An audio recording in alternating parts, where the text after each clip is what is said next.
오늘은 노벨 문학상 수상작가 윌리엄 골딩의 대표작 파리대왕에 숨겨진 성경적 모티프와 암시에 대해 알아보겠습니다.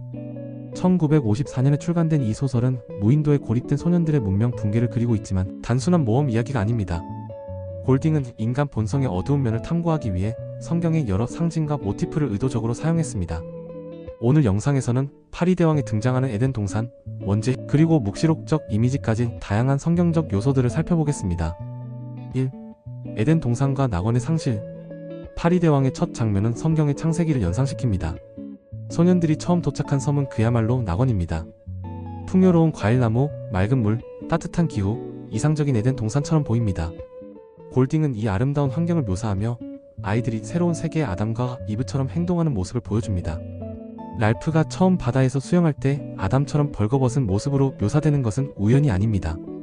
그러나 에덴 동산이 뱀의 유혹으로 타락했듯이 이 낙원 역시 곧 파괴됩니다. 소설의 진행에 따라 자연환경은 점점 위협적으로 변해가고 아이들은 자신들의 행동으로 낙원을 오염시킵니다. 특히 주목할 부분은 사냥의 도입입니다. 아이들이 처음으로 돼지를 사냥하고 피를 흘리는 순간은 에덴 동산에서의 첫 번째 죄악을 상징합니다. 순수했던 섬은 이제 피로 얼룩지게 됩니다. 2. 파리대왕, 성경적 악마의 현현. 소설의 제목이자 중심 상징인 파리대왕은 성경적 의미가 깊은 상징입니다. 파리대왕은 히브리어로 벨제부브를 의미하며 이는 성경에서 사탄의 별명 중 하나입니다. 골딩은 꼬챙이에 꽂힌 돼지 머리를 통해 이 악마적 존재를 구체화합니다. 사이먼과 파리대왕의 대면 장면은 성경에서 예수가 광야에서 사탄의 유혹을 받는 장면을 연상시킵니다. 파리대왕이 사이먼에게 말합니다. 너는 내가 섬의 일부라는 걸 알았지? 나는 너희들 안에 있어. 이는 마태복음 4장에서 사탄이 예수를 유혹하는 장면과 유사한 구조를 가집니다. 그러나 예수와 달리 사이먼은 이 유혹에서 완전히 벗어나지 못합니다. 그의 죽음은 그리스도의 희생을 암시하지만 구원으로 이어지지 않는 비극적 결말을 맞습니다. 3. 사이먼, 그리스도적 인물.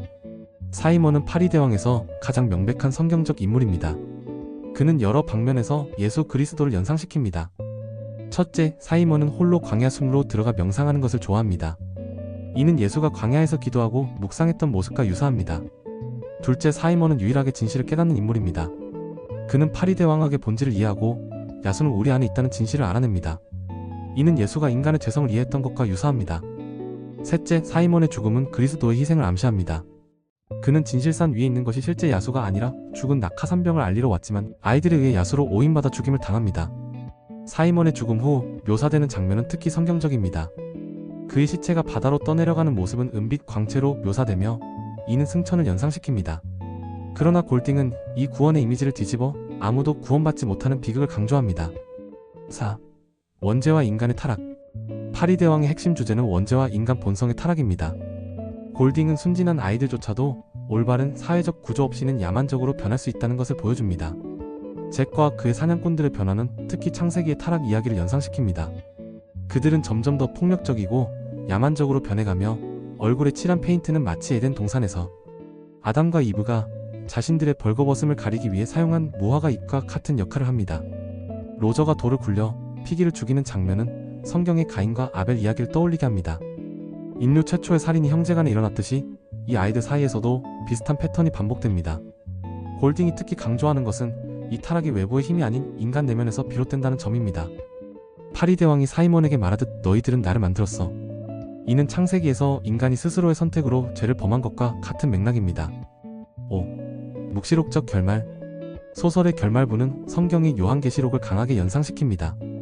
아이들이 피그를 쫓는 과정에서 섬에 불을 지르고 이는 점점 통제 불가능한 대화제로 번집니다. 이 불은 요한계시록에 묘사된 세상의 종말과 유사합니다. 골딩은 불이 섬의 한쪽 끝에서 다른 쪽 끝까지 퍼졌다고 묘사하며 전 세계적인 파괴의 이미지를 그립니다. 해곤 장교의 등장은 일종의 신의 개입처럼 보이지만 이는 진정한 구원이 아닙니다. 아이들은 구조되지만 그들이 돌아가는 성인 세계 역시 전쟁 중입니다. 이는 요한계시록에서 언급하는 아마겟돈의 전쟁을 암시하며 인류의 순환적 폭력성을 강조합니다. 랄프가 마지막에 흘리는 눈물은 에덴 동산에서 추방된 인류의 슬픔, 인간 심장의 어두운 진실에 대한 깨달음의 눈물로 해석할 수 있습니다. 6. 결론. 윌리엄 골딩의 파리대왕은 단순한 모험 소설이 아니라 성경적 모티프를 활용한 깊은 우화입니다. 에덴 동산의 타락부터 묵시록적 종말까지 골딩은 성경의 서사 구조를 차용하여 인간 본성의 어두운 면을 탐구합니다. 그러나 골딩의 메시지는 성경과 다릅니다. 성경이 최종적 구원과 희망을 제시한다면 파리대왕은 보다 비관적인 시각을 제시합니다. 골딩은 악이 외부가 아닌 인간 내면에 있으며 문명이라는 얇은 베일 아래 언제든 드러날 수 있다고 경고합니다. 오늘날 우리 사회를 돌아볼 때 파리대왕의 메시지는 여전히 강력한 울림을 줍니다. 여러분은 어떻게 생각하시나요?